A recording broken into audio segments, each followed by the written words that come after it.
Welcome viewers, আজকে আমরা changing sentence সম্পর্কে একটু জানবো এবং প্র্যাকটিস করব। অর্থাৎ এই যে চেঞ্জিং সেন্টেন্সটা দেখা যাচ্ছে, এইটা হচ্ছে জেনারেলি ঢাকা বোর্ড 2019-এ চলে আসছিল। এই যে বোর্ডটা আমরা আজকে সমাধান করব এবং সেই সাথে কোনটা কোন নিয়মের মধ্যে পড়ছে সেটা আমরা একটু ডিটেলস আলোচনা করব। একটু সময় নিয়ে একটু ধৈর্য ধরে যদি আপনারা এগুলো, আমরা প্রত্যেকদিন ইনশাআল্লাহ একটা করে প্র্যাকটিস নিয়ে হাজির হবে, একটা করে টপিক নিয়ে। তো আপনারা যদি সবগুলো টপিক পরীক্ষার আগ পর্যন্ত, এসএসসি পরীক্ষার আগ পর্যন্ত যদি আপনারা মনোযোগ সহকারে দেখেন, তাহলে ইনশাআল্লাহ আপনারা এতদিন যে নিয়মগুলো শিখেছেন সেই নিয়মগুলোর উপরে আপনারা প্র্যাকটিস করে আসলে আপনারা পারতেছেন কিনা সেটা সম্পর্কে আপনাদের ভালো ধারণা আসবে। এবং অনেকেরই এখানে দেখা গেছে সেন্টেন্স সেন্টেন্সের মধ্যে simple, complex, compound plus active sentence করতে গেলে ঝামেলা হয়ে যায়। বিশেষ করে 10টার মধ্যে অনেকেরই দেখা যায় 4টা, 5টা, 6টা, 7টা হয়, বাকি 3টা বা বাকি 5টা, 4টা হতে চায় না। এই জন্য আমরা এই প্র্যাকটিস নিয়ে হাজির হয়েছি, যাতে প্রত্যেকটা স্টুডেন্ট একদম 10-এর মধ্যে 10ই পায়। এই জন্য এই প্র্যাকটিস গুলো একেবারে ইম্পর্টেন্ট আমাদের জন্য। সো আপনারা এই প্র্যাকটিস গুলো সুন্দরভাবে একটু দেখবেন এবং কিভাবে কোন নিয়মে আমি করতেছি সেই নিয়মগুলো বলবো, আপনারা একটু সেটা নজর দেবেন। দেখেন, প্রথমত man is the best creation of god, এটাকে করতে বলছে কম্পারেটিভ। সো আমরা জানি সুপারলেটিভ ডিগ্রিকে যদি আমরা কম্পারেটিভ করি তাহলে প্রথমত সাবজেক্ট আর ভার্ব এই দুটো সেম থাকবে, এটার কোনো পরিবর্তন হবে না। তাহলে সাবজেক্ট প্লাস ভার্বের কোনো পরিবর্তন করা যাবে না। এই জন্য কি করতে হবে, আমাদের প্রথমত লিখতে হবে ম্যান ইজ। তাহলে ম্যান ইজি আমরা লিখলাম। এরপরে কি দরকার, আমাদের ডিগ্রি দরকার। ম্যান ইজ, এরপর ডিগ্রি, এখানে বেস্ট আছে আর বেস্টের কম্পারেটিভ ফর্ম বসাইতে হবে man is better, BETTER, man is better. আর কম্পারেটিভ ডিগ্রির পরে দ্যান বসাইলাম। দেনের পরে এনি আদারও বসতে পারে, অল আদারও বসতে পারে, সেক্ষেত্রে ডিপেন্ড করবে। এখানে যদি ওয়ান অফ থাকে, যদি ওয়ান অফ যুক্ত থাকে তাহলে হবে দেন মোস্ট আদার অথবা ফিউ আদার। আর যদি ওয়ান অফ না থাকে তাহলে আমাদের বসাইতে হবে শুধুমাত্র এনি আদার। ওকে, তাহলে আমরা কি বসাবো এখানে, এনি আদার। আর এখানে যদি অপল থাকে তাহলে অল আদার। তাহলে than any other বসাইলাম। Than any other এর পরে কাজ হচ্ছে ডিগ্রির পরে যে অংশটুকু আছে, ডিগ্রির পরে যে অংশ আছে সেম বসবে। Any other creation, CREATION, creation of God, okay, আশা করছি আপনারা এটা বুঝতে পেরেছেন। সো এরপরে আমরা যদি 2 নম্বরে একটু খেয়াল করি, এটাকে করতে বলছে অ্যাসার্টিভ। তো অ্যাসার্টিভ করলে এটা আছে কি, ইন্টারোগেটিভ আছে, কারণ সাবজেক্টের সামনে যদি অক্সিলারি ভার্ব থাকে তাহলে সেটাকে ইন্টারোগেটিভ সেন্টেন্স হিসেবে ধরা হয়। এটা ইন্টারোগেটিভ সেন্টেন্স আছে, আসলে এটা কোশ্চেন মার্ক হবে লাস্টে। ইন্টারোগেটিভ সেন্টেন্স আছে, আর ইন্টারোগেটিভ সেন্টেন্সকে অ্যাসার্টিভ করতে গেলে প্রথমত আমাদের সাবজেক্টটা নিতে হবে, কারণ সাবজেক্টের শুরুতে অ্যাসার্টিভ সেন্টেন্সের শুরুতে সাবজেক্ট বসাইতে হয়। এই জন্য আমরা কি বসাবো, আগে সাবজেক্ট ইট। এরপরে দেখতে হবে বাক্যটা অ্যাফার্মেটিভ আছে নাকি নেগেটিভ আছে। বাক্য যদি নেগেটিভ থাকে তাহলে এখানে অ্যাফার্মেটিভ করতে হবে, আর অ্যাফার্মেটিভ থাকলে নেগেটিভ করতে হবে। তাহলে যদি নেগেটিভ, তাহলে ইটের পরে এখানে আর কোনো ভার্ব নেই, এখানে এই ইজটা ওখানে নিয়ে যাব, নটটা আর থাকবে না। তাহলে it is our responsibility, it is our responsibility to do good deeds,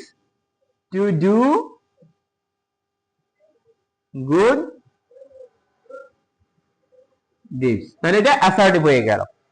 so এইভাবে আমরা যদি পড়ি তাহলে সহজই হবে। অর্থাৎ যখন আমরা অ্যাসার্টিভ করবো তখন ইন্টারোগেটিভ বাক্যকে অ্যাফার্মেটিভ থাকলে নেগেটিভ করতে হবে, নেগেটিভ থাকলে অ্যাফার্মেটিভ করতে হবে। ঠিক আবার অ্যাসার্টিভ সেন্টেন্সকে যদি ইন্টারোগেটিভ করি তাহলে অক্সিলারি ভার্বটা সাবজেক্টের সামনে আনতে হবে এবং বাক্যটা অ্যাফার্মেটিভ হলে নেগেটিভ করতে হবে, নেগেটিভ হলে অ্যাফার্মেটিভ করতে হবে।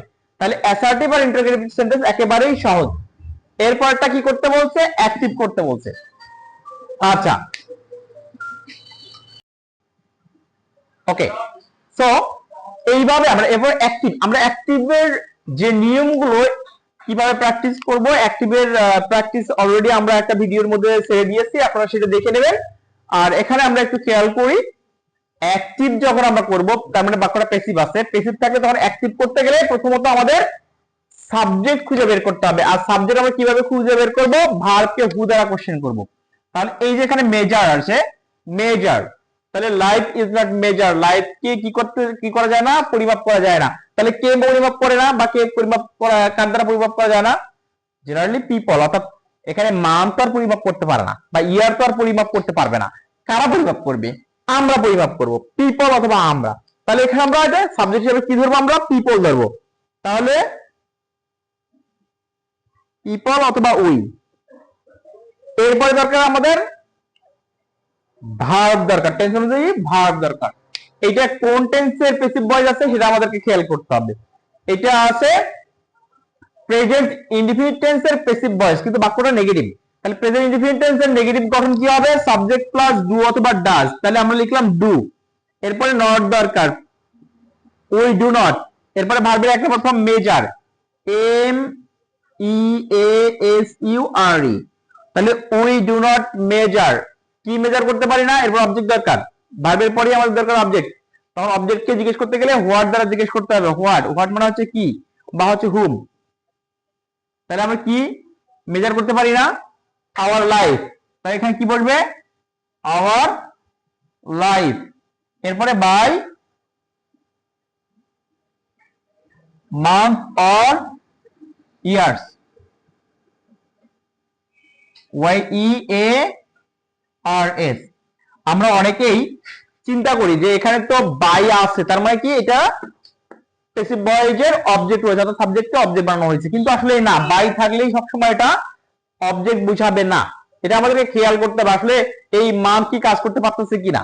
তাহলে মান্থ নিজে কাজ করতে পারতেছে না, এই জন্য আমাদেরকে সাবজেক্টটা ধরে নিতে হবে। কি ধরে নিতে হবে, উই অথবা পিপল। এখানে উজ্জ আছে, ওকে ডান। এরপরে আমরা একটু খেয়াল করি 4 নম্বরটা। এখন 4 নম্বরে এখানে কি বলা হয়েছে, 4 নম্বরে বলা হয়েছে honest people lead a happy life. এটাকে কমপ্লেক্স করতে বলছে। আর কমপ্লেক্স করতে বললে তখন আমাদের প্রথম কাজ দেখতে হবে যে ভার্ব যেহেতু একটা, কোনো প্রেস টেন্স কিছু নেই, যখন ভার্ব একটা থাকবে তখন আমরা খেয়াল করবো যে সাবজেক্টের সামনে কোনো অ্যাডজেক্টিভ আছে কিনা, বা অবজেক্টের সামনে কোনো অ্যাডজেক্টিভ আছে কিনা। এখানে অবজেক্টের সামনে অ্যাডজেক্টিভ আছে, সাবজেক্টের সামনে অ্যাডজেক্টিভ আছে। যখন সাবজেক্টের সামনে অ্যাডজেক্টিভ থাকবে তখন প্রথমত আমরা সাবজেক্টটা লিখবো। কি লিখবো আমরা, পিপল, পিইও পিএলই। এরপরে আমরা একটা রিলেটিভ প্রোনাউন বসাবো, রিলেটিভ প্রোনাউন পিপলের পরে রিলেটিভ প্রোনাউন হিসেবে বসে হু। এরপরে যে অ্যাডজেক্টিভটা আছে সেই অ্যাডজেক্টিভটা বসাবো, তাহলে অনেস্ট। আর আরেকটা বিষয় সেটা হলো কি, রিলেটিভ প্রোনাউন যখন বসাবো এরপরে আমাদের একটা বিভার্ব দরকার। এই জন্য বিভার্ব হিসাবে আমরা বসাবো আর, পিপলের সাথে অবশ্যই বিভার্ব আর বসবে। তাহলে people who R honest, who R honest. এরপরে কি হবে, বাকি অংশ যা আছে, lead a happy life, lead a happy life. এইটা গেল হচ্ছে কমপ্লেক্স হয়ে গেল। সো এইভাবে আমরা যে কোনো বাক্যকে সহজেই কমপ্লেক্স করতে পারবো। এখানে অনেস্ট পিপলের জায়গায় অন্য কিছু থাকতে পারে, যে হচ্ছে অনেস্ট না লিখে আমরা রিচ পিপল লিখলাম অথবা হেলদি পিপল লিখলাম, তাহলে একই নিয়মে সবগুলাই। অর্থাৎ সামনে যখন অ্যাডজেক্টিভ থাকবে তখন এই নিয়মে আমরা করব। এটা দিয়েও আমরা করতে পারতাম। এটা পুরো বাক্যটা লিখে এই নাউনটা লিখলাম, লেখার পরে এখানে হোয়াট দিলাম, সরি দ্যাট দেওয়া যাবে তখন, কারণ লাইফটা কোনো ব্যক্তি বোঝায় না, লাইফের একটা বিষয় বোঝায়। এই জন্য তখন দ্যাট দিতে হবে অথবা হুইজ দিতে হবে। হুইজ, সরি এখানে এ লাইফ আসলে একজন ব্যক্তিকে ইন্ডিকেট করে, এই জন্য হু ইজ হ্যাপি এইভাবে করতে হবে। তাহলে আমরা এটাই যেহেতু করতে পারতেছি তখন এটার দরকার নেই। Thank you. সো এইভাবে এরপরে আমরা 5 নম্বরটা একটু খেয়াল করি। 5 নম্বরটা ইন্টারোগেটিভ করতে বলছে। আগে আমরা একটা যখন ইন্টারোগেটিভ থেকে অ্যাসার্টিভ করছি তখনই আমরা বলে দিয়েছিলাম কি, যে যখন আমরা ইন্টারোগেটিভ করব তখন টেন্স অনুযায়ী অক্সিলারি ভার্বটা সাবজেক্টের সামনে বসাইতে হবে। একটু খেয়াল করি আমরা 5 নাম্বার। তাহলে টেন্স অনুযায়ী সাবজেক্ট অক্সিলারি ভার্বের আগে, অক্সিলারি ভার্বটা সাবজেক্টের আগে বসাইতে হবে। তাহলে কি হবে, এটা প্রেজেন্ট ইনডিফিনিট টেন্সের নেগেটিভ বাক্য আছে। কেন নেগেটিভ, এই যে লিটল আছে, লিটলটা নেগেটিভ ওয়ার্ড। ওকে, তাহলে does it, does it matter. Okay, does it matter, এটা কি ব্যাপার, এটা কি কোনো ব্যাপার। if a man lives many years or not, many years or not, তাহলে এটা ইন্টারোগেটিভ হয়ে গেল, লাস্টে কোশ্চেন মার্ক। ওকে, আশা করি আপনারা বুঝতে পেরেছেন। এরপরে আমরা 6 নাম্বার, 7 নাম্বার এবং 8 নাম্বারটা 8, 9, 10 একটু দেখি আমরা।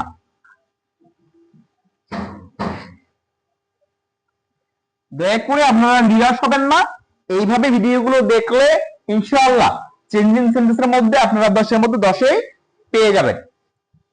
আচ্ছা, নেক্সট আমরা একটু খেয়াল করি, nobody is absolutely happy on the earth, এটা কি করতে বলছে? অ্যাফার্মেটিভ করতে বলছে।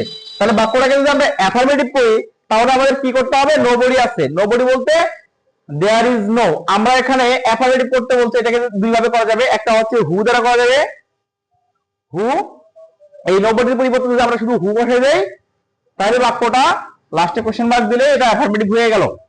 ওকে, who is absolutely happy on the earth, এটা একটা হবে।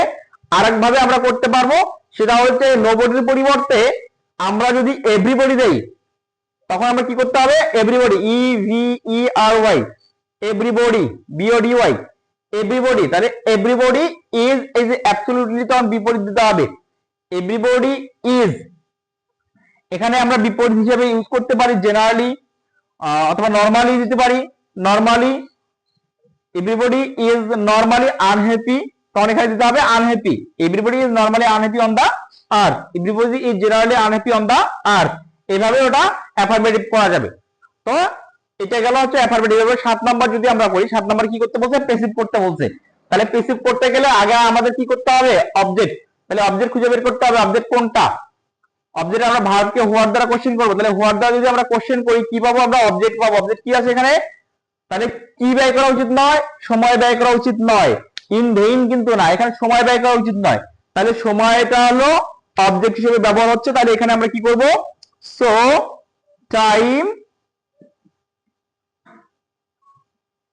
শুড নট, আর আমরা যদি মডেল অক্সিলারি ভার্বের পরে বি যোগ করে প্যাসিভ করতে হয়, should not be, time should not be wasted, W A S T D, wasted, time should not be wasted in vain, time should not be wasted in vain. এরপরে by we আছে us, that's it. তো এইভাবে আমরা passive করতে পারবো। তাহলে 7 number শেষ। তাহলে 1 থেকে আমরা 7 নাম্বার অলরেডি সলিউশন করে ফেলছি। এরপরে 8 নাম্বারটা একটু খেয়াল করি। 8 নাম্বারে এখানে কি বলছে? সিম্পল করতে বলছে। আর শুরুতে আমরা একটু খেয়াল করি, এখানে দুইটা ক্লোজ আছে, একটা প্রিন্সিপাল ক্লোজ, একটা সাবঅর্ডিনেট ক্লোজ। আমরা যখন সিম্পল করব তখন সব সময় সাবঅর্ডিনেট ক্লোজটাকে পরিবর্তন করতে হবে, এটাকে একটা ফ্রেজে তৈরি করতে হবে, আর প্রিন্সিপাল ক্লোজ ওরকমই থাকবে। সো এইটা সাবঅর্ডিনেট ক্লোজ। ইফ যুক্ত ক্লোজ যদি থাকে সেই ক্ষেত্রে ইফ যুক্ত ক্লোজের দুইটা নিয়ম, একটা দেখতে হবে যে এটা অ্যাফার্মেটিভ আছে নাকি নেগেটিভ আছে। এই বাক্যটা এখানে দেখা যাচ্ছে অ্যাফার্মেটিভ আছে। তো যদি অ্যাফার্মেটিভ থাকে তাহলে অ্যাফার্মেটিভ নিয়ম হচ্ছে বাই প্লাস ভার্বের আইএনজি করে বাক্যাংশ লিখলে হয়ে যাবে। তাহলে by using time properly we will be benefited. Okay, by using time properly we will be benefited.